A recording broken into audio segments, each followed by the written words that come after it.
Good morning. Good morning and welcome. Welcome to First Unitarian Universalist Church, apparently bursting at the seams this morning. So glad to have you here. We strive to be a congregation of compassion and justice, rooted in many sources of wisdom and many spiritual paths. Your faith, your doubts, your questions, your hopes, your identities are held here as sacred. Believers in God and mystery, nature and love, queer and trans folks, immigrants and refugees, all of who we are and who we are becoming are held as sacred. I invite you, as folks are filtering in, if there's any space to kind of move in towards the center. And in a little bit, some of the kids will filter out, so there might be some extra seats as we fill in. Welcome to visitors and those online as well. We're glad you're here. After service, you can join us down in the Commons for refreshments and conversation with information for sign-ups and events. There's a preschool playroom open just past the lobby for young ones and activities for kids following the Time for All Ages. In your order of service, on the back, you can see upcoming events for the calendar of ways to get involved in the life of the church. And each month, our offering goes out our doors to support justice work in the life of the community. And June is for our Immigration Justice Fund. So Phil Wheeler is here to speak about the need and that work.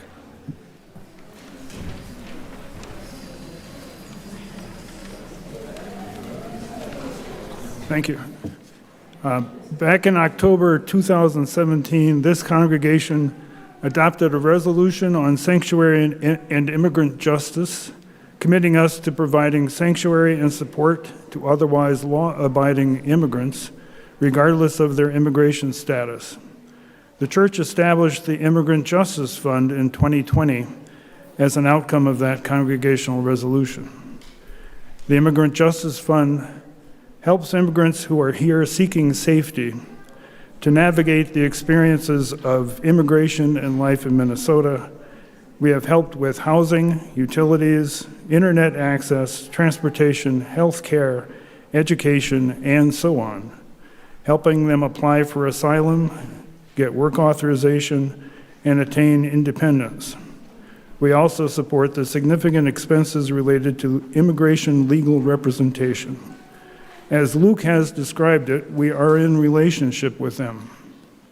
One of the families we're helping is here today, the Hennessy's, Adriana and Carlos. So if you get a chance to interact with them in the Commons, please do. The result of our immigration fund is that we have their backs.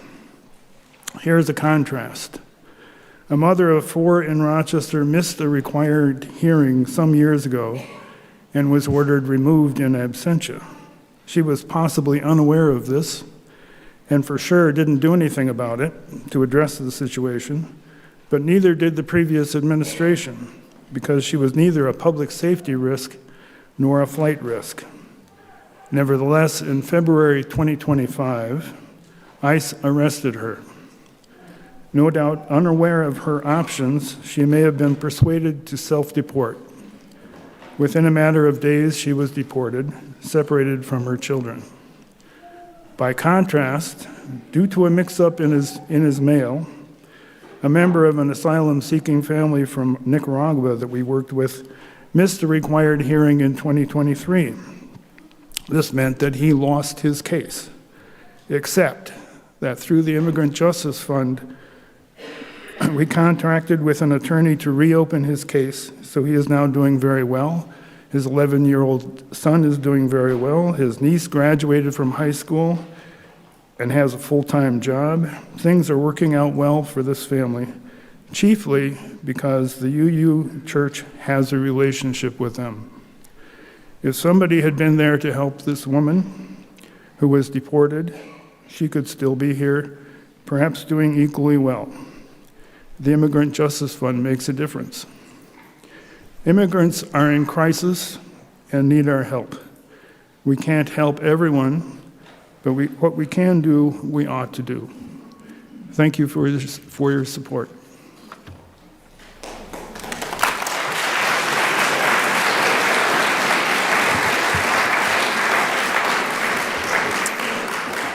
Thank you, Phil, and others for continuing this good work. You can give as the plates pass. All of the collection today goes to the Immigrant Justice Fund, or you can give online as well as QR code in your order of service.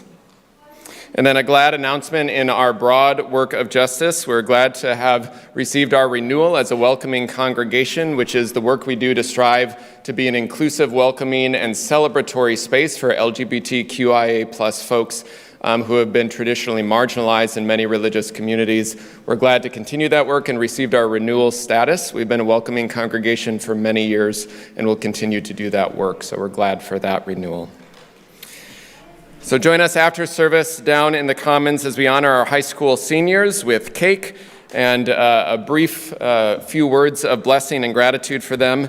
And then you can join us back up here at 11:30 for our annual meeting with updates from me, the board, and other leaders about the life of the church. All are welcome. So after service, downstairs, cake, then up here, annual meeting.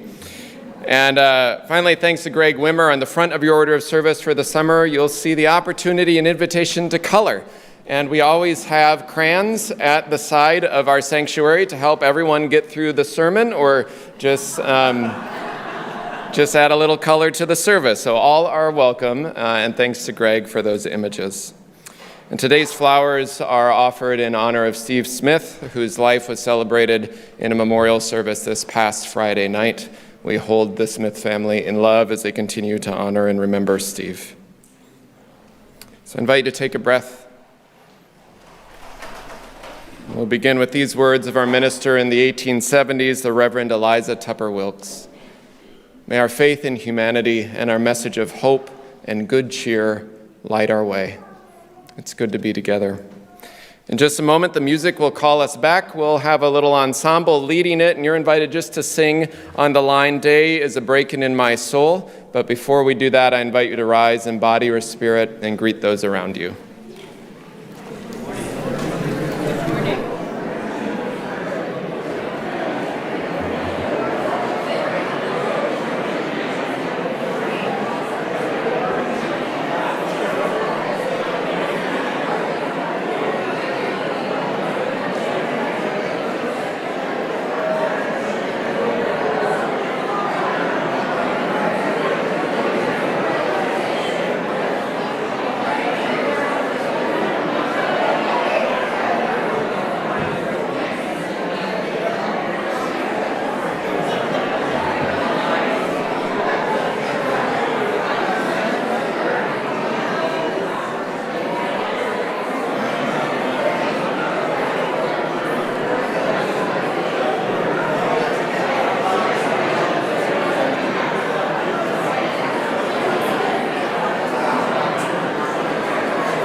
Love is the spirit of this church, and service its law. This is our great covenant, to dwell together in peace, to seek the truth in love, and to help one another.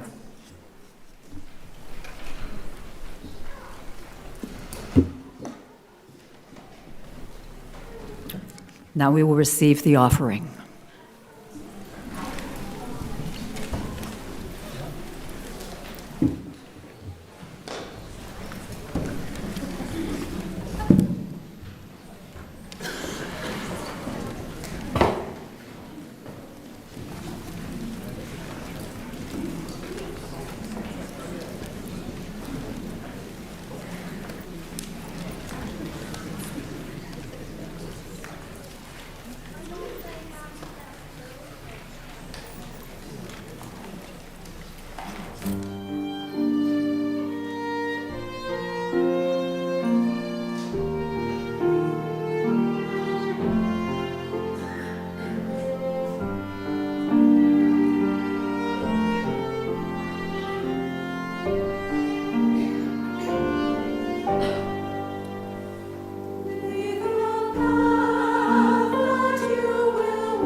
So as some of you know, well, most of you I would imagine, that we are sitting on Walden Lane.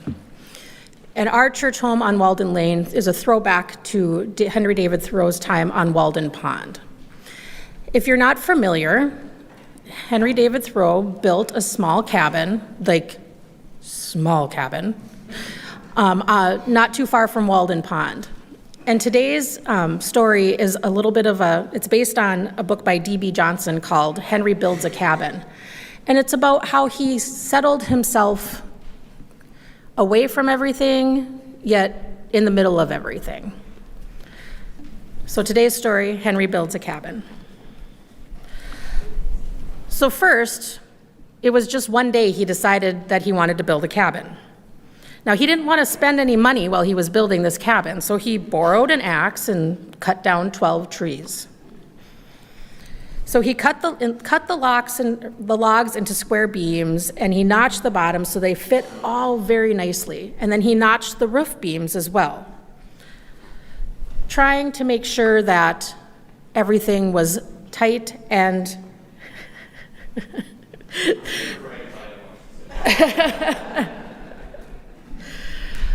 So he had everything ready to go and had to be assembled. So he called on his friend Emerson, yes, that Emerson, who we're a little shocked would actually probably help him. I'm sure Derek would have something to say about this. But Emerson did have something to say, and he said, "Your cabin looks way too small to eat in." And if you know Emerson, you know he'd never live in a cabin that small. But what Henry said is, he's like, this is not too small. So he continued building. So he planted a little small patch of beans behind, and he said, when I'm finished, this will be my dining room. So not his dining room inside the cabin, but the part outside. And because he was trying not to spend money, Henry bought an old shed and took that apart, and he nailed these boards to the floor and the roof and the walls of his cabin. Very resourceful. And he was nailing the last board when his friend Elcott arrived. Yes, that Elcott. Not Louisa May, I should say. That's that Elcott that we think of. Bronson, the father. And Bronson said, "Henry, your cabin looks way too dark to read in." And Henry said, "It's brighter than it looks." And he led his friend to a sunny side beside the cabin and said, "Look how bright this sun is. When I'm finished, this will be my library." So Henry put in a front door, he used 2 windows on the side walls, and he bought some old shingles, of course, resourcefulness, for the roof and the walls. As he was nailing the last shingle, when Miss Lydia peeked inside the window. Now, I do believe this would be Emerson's wife. I don't know where Derek is. Is he in here? Is that right? Oh, right, I'm right. And she said, "Henry, your cabin looks too small to dance in."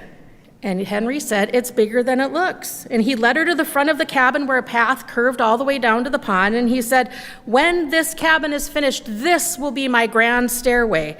My ballroom will lead, or the grand stairway will lead to my ballway." Oh my goodness. "The grand stairway will lead to my ballroom." And on the 4th of July, Henry moved into this cabin, this small cabin with a bed, a chair, and a table. That's it. And he ate beans in his dining room outside. He read in his library, soaking up the sun sitting under the trees. And he danced down the grand stairway to the pond. And when it started to rain, Henry ran back to his cabin. It's bigger than he looks. My outside is my living space, but this is where I need to come when it's raining. Always very pragmatic. I feel like we need some outdoor space today. So let's ease this a little bit, and I'll invite the children to join me downstairs. Well, Austin plays the children's benediction. The lyrics can be found in the back inside cover of your hymnal.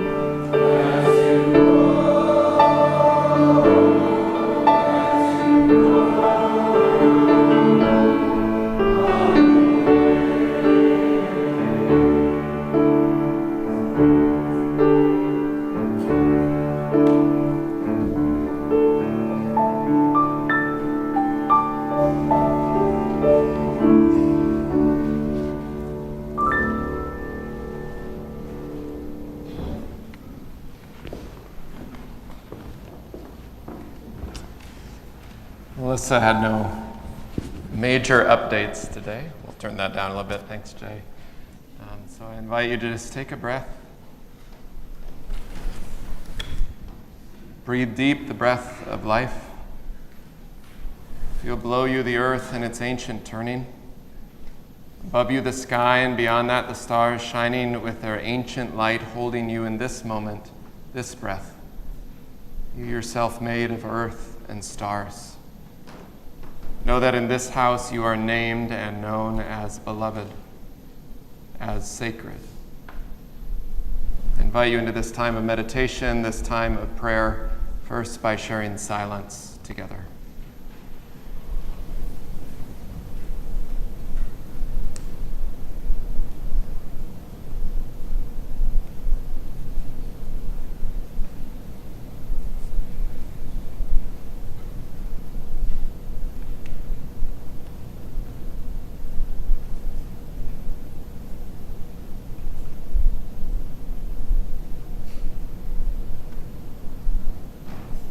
Spirit of life and love, God and Gaia of 1,000 names and beyond all naming.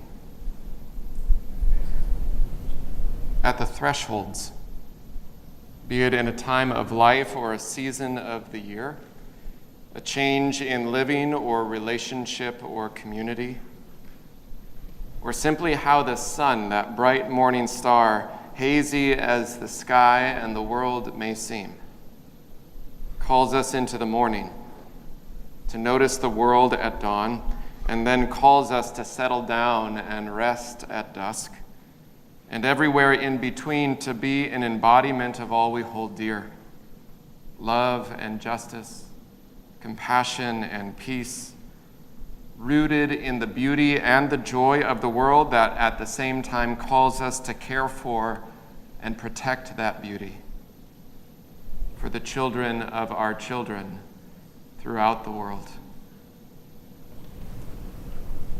We hold in our hearts this day all those who suffer in mind, body, or spirit.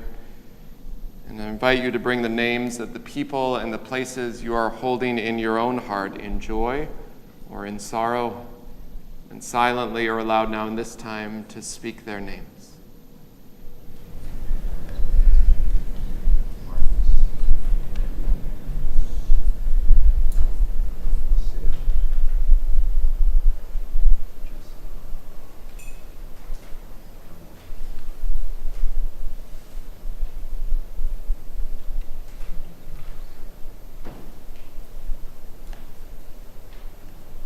For all the names spoken and unspoken, may we be held in love as we lay down our swords and shields and study war no more. These words of meditation are from Linda Buckmaster, who writes, "Pick a crevice, a homey gap between stones, and make it your own. Grow a life there from wind and rain, and the memories of ancients embedded in the limestone. The rock will soften under your touch. You will draw moisture from fog and hold it. Your presence will build soil. This is all we have in this life, all that we own, this flowering, this opening, this gap between stones for tiny, tender roots. May it be so. Amen." The hymn is Spirit of Life in the gray hymnal. I invite you to rise in body or spirit as we sing. Spirit of life, come unto me.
Elementary magic.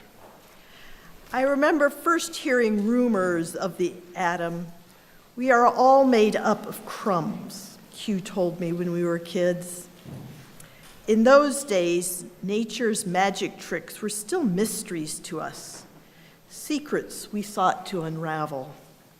How astronauts float in outer space, how leaves turn from green to gold, how the sea becomes the clouds and the clouds become the sea. Q's mom was a scientist who worked in a research lab and conducted experiments with worms. We pulled threads from her spools of knowledge, cut lengths of different colors, and with them tried to stitch together the universe. Atoms, Q said, they're what you'd end up with if you cut yourself in half and then cut one of your halves in half and then one of those halves in half and so on until you couldn't cut yourself into any smaller pieces. Nobody has ever seen one before. It's impossible, but one day when we grow up, we will find a way. Turns out we are not so different from the grass or rocks or laces in our shoes, all composed of inconceivable numbers of atoms.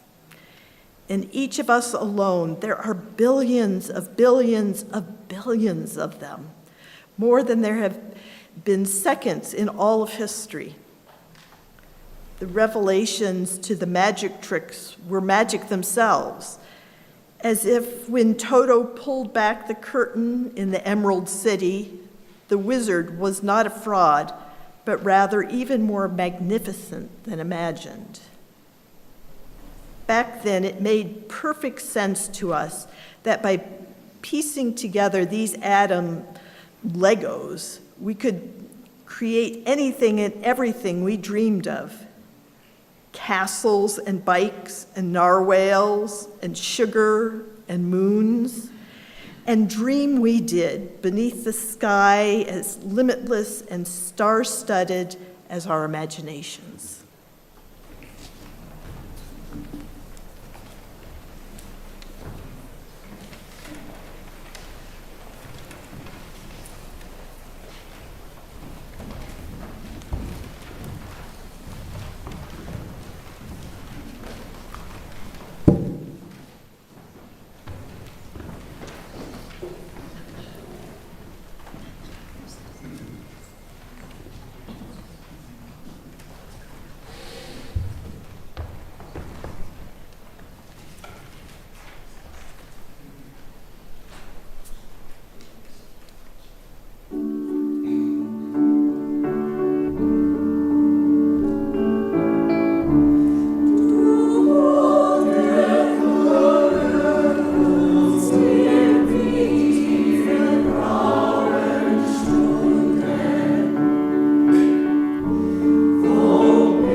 How did we get here?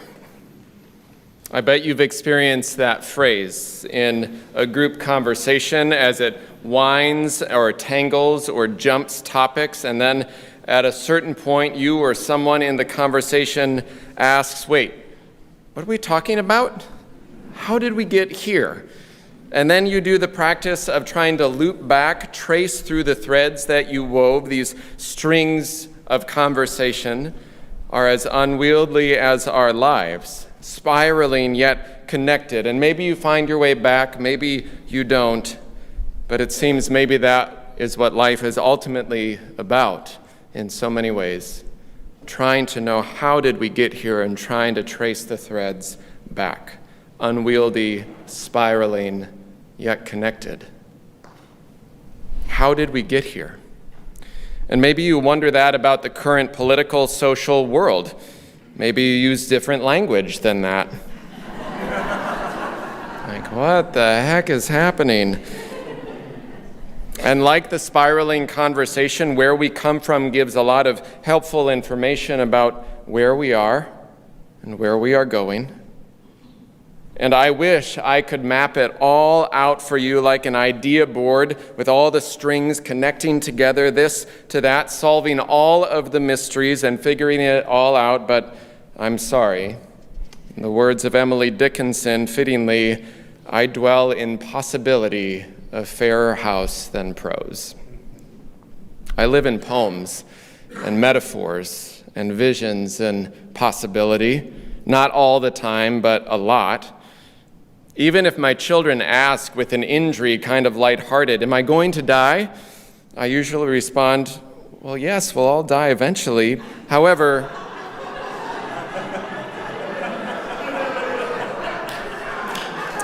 I use it a little differently than current politicians have used it in recent days, too. We need Medicaid, but moving on from that.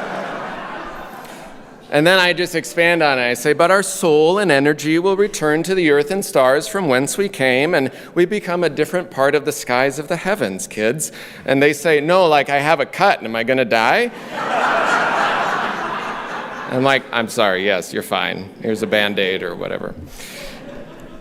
But there is something for me and much of religion and spirituality that dwells in possibility, in imagination, that pulls at us to think or perceive or to feel in different ways than what the world often offers at first glance. We're all made up of crumbs, writes the poet. These mysteries and secrets we seek to unravel, to stitch together, they write, to stitch together the universe. How the sea becomes the clouds becomes the sea. And it turns out we're not so different than the grass or the rocks or the laces on our shoes. I turn to the poets often, and that's why we do that here together, because the poets are like sages, like guides, the way some scriptures are. Seeking the wisdom of the poets in our spiritual tradition is a throwback in some ways, an ancient practice of finding meaning deeper than words. And in our tradition, we have kept the collection open, the idea of the open canon, that Scripture keeps unraveling age after age after age, like a scroll that is never ending, adding to the great story of what it means to be made of earth and stars. The poets help me cut through the cacophony of the world, the air saturated and often polluted or poisoned with the blunt words of indifference or status quo or hatred.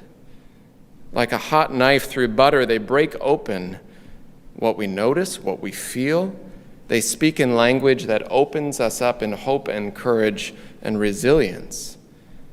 In the old Universalist idea that breaks open the hardened heart to more love and compassion and justice beyond our imagining, to something deeper than what we might first notice. So other poets have said things like today's poet too, if we throw it back to generations. Some other poets have said in kindred ideas that we are made of earth and stars, or that we are stardust, or that we are made in the image of the holy, imago Dei, of God, Gaia, mystery beyond all naming. what one poet calls finding our place in the family of things, or another poet says, call upon the helpers who love you, which take many forms: animal, element, bird, angel, saint, stone, ancestor. Or another poet says, I live my life in ever-widening circles. I circle around God and still don't know if I'm a falcon, a storm, or a great song.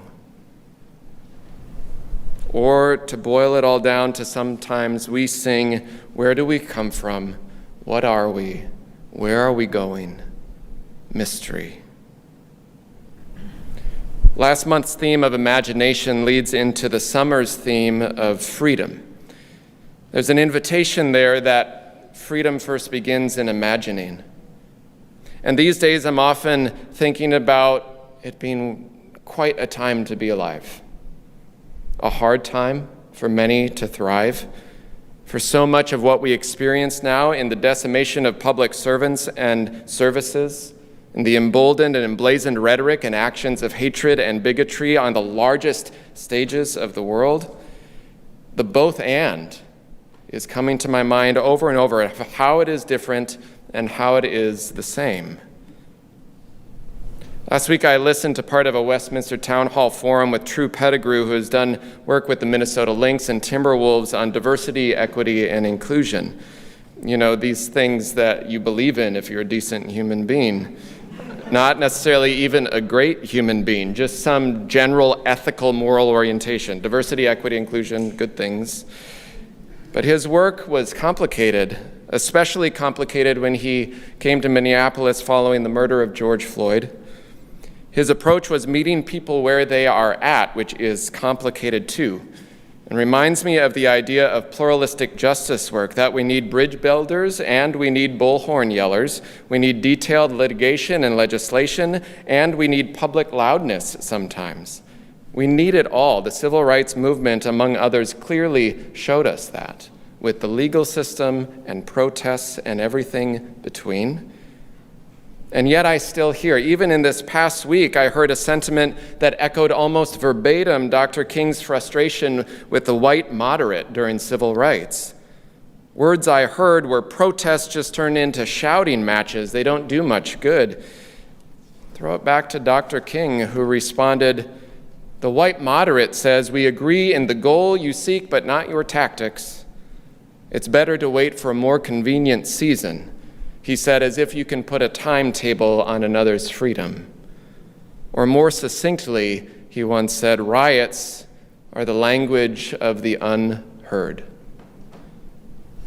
It is true that all of these historic and modern references are all held in certain contexts, certain situations, nuances and complexities that can't be simplified or oversimplified into this is the right approach in every situation. That's true.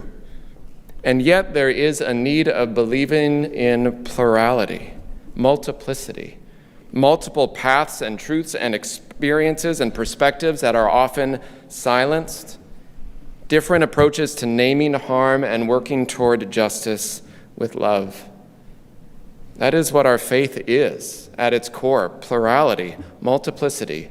You hear it every Sunday, many spiritual paths, many practices, all holding potential and holiness. So wait, how did we get here?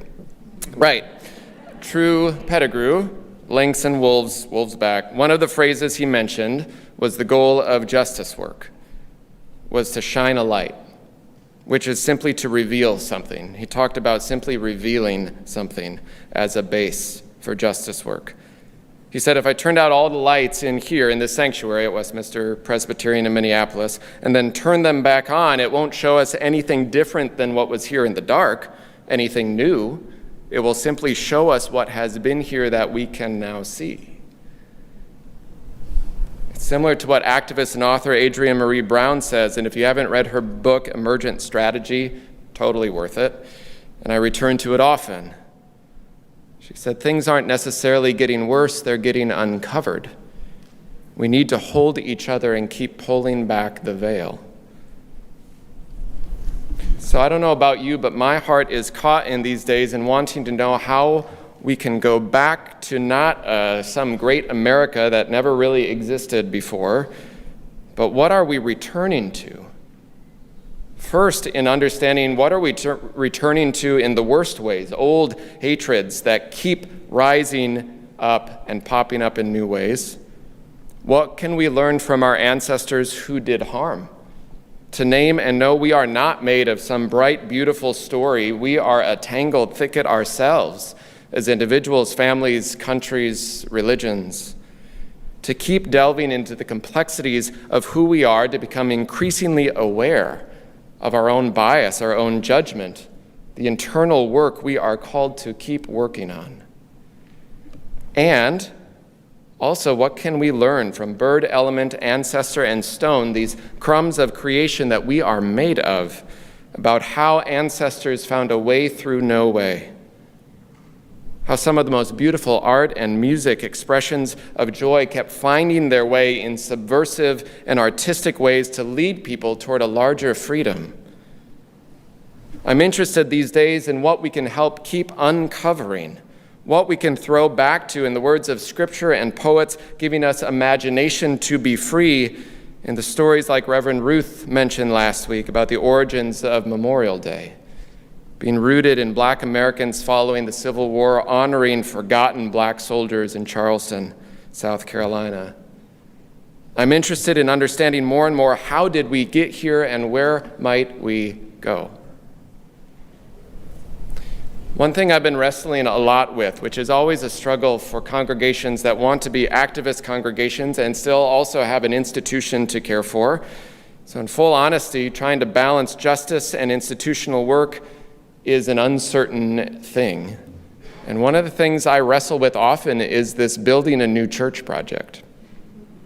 And I don't want to turn this into a detailed committee meeting update. There's plenty of that, and come to the annual meeting, you'll get lots of information. But on a deeper level, I have this frustration in the uncertainty of the wider world that wreaks havoc on how we plan or what we can imagine. The political, social, financial landscape right now is a bludgeon to the imagination. It can feel like hunker in, play it safe, take it slow. Let's just replace the ceiling tiles in the lobby, we'll be good. Bad idea. There can be wisdom in some of that sometimes. Rethinking things, taking it easy, as your leaders know well. And our office administrator looked up letters from the mid-1960s when we built here. You know, a really socially, politically quiet time, the 1960s. And the uncertainty they had about this project, their worries about budget and the world, about carpet color and all the things, but about how they could possibly make it work and how desperately they needed it. Vern Curry, the minister in 1965, wrote a letter to the church, and here's just a snippet. He said, "This whole business of our new building program is entering a critical phase. I worry a lot about it, as people who are willing to stand still and listen to me know. They are kind with their reassurances, and there's a whole host of concerns, like how to express our philosophy of religion in our space, the matter of the budget to fulfill all of our wishes, and individual tastes and preferences, and the authority to make decisions." And after a few paragraphs of many details of that, he says, "I believe we have the intelligence and goodwill to surmount these difficulties. We need patient understanding in the process, and we can't include every suggestion into a multi-million-dollar cathedral that will clash itself. But we've got a task before us like those before us did, to build as fine a future for those who come next." And dream they did, and we still are. Granted, if anyone has an extra $3 to $5 million or can buy this building, please put that in the offering plate. But still, in the meantime, we keep dreaming. Because as I'll share in the meeting after church, perhaps one of the best responses to rising hate is to build a house of love on a hill, bright and open for all.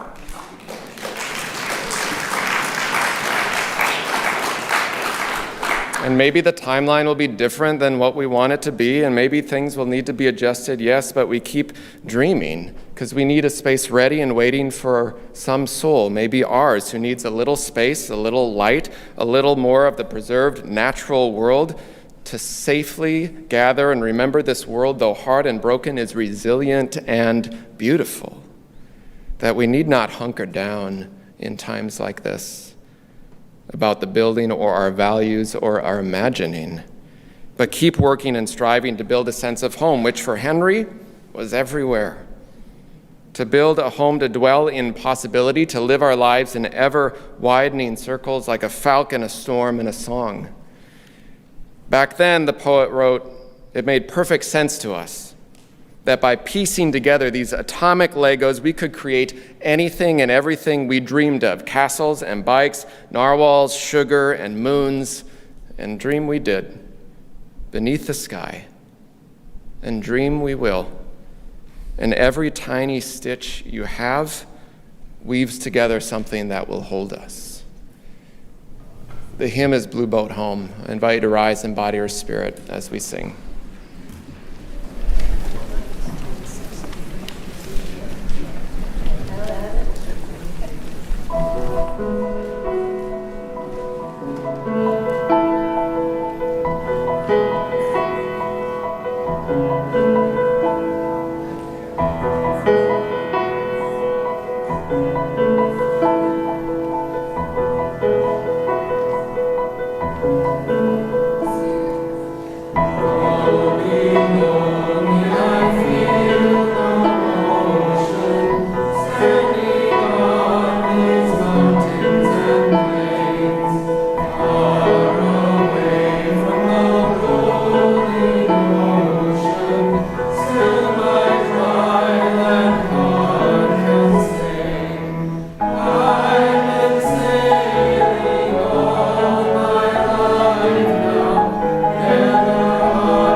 invite you, as you're comfortable, to place a hand on your heart or toward the sky or earth in gratitude for life and for love. And hear these throwback words from John Murray, one of our founders of Universalism. Go yonder, and gather the people. Give them not hell, but courage and hope.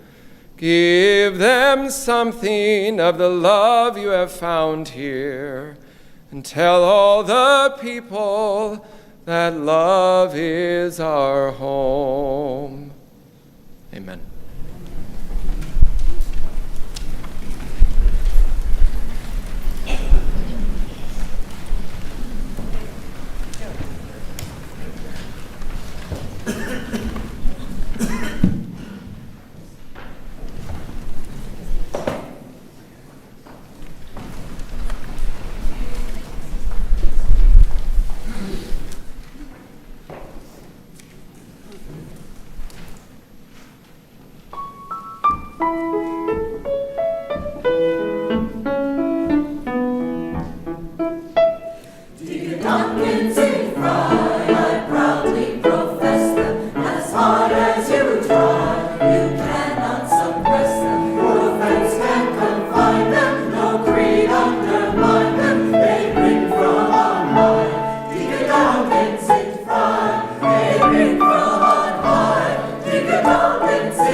So, um,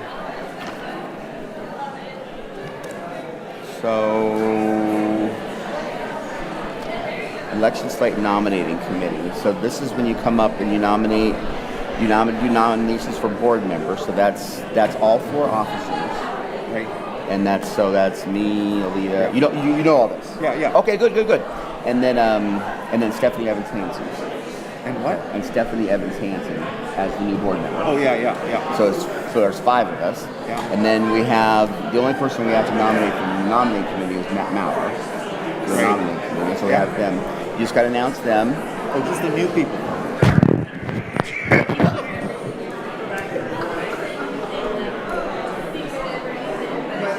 I appreciate you.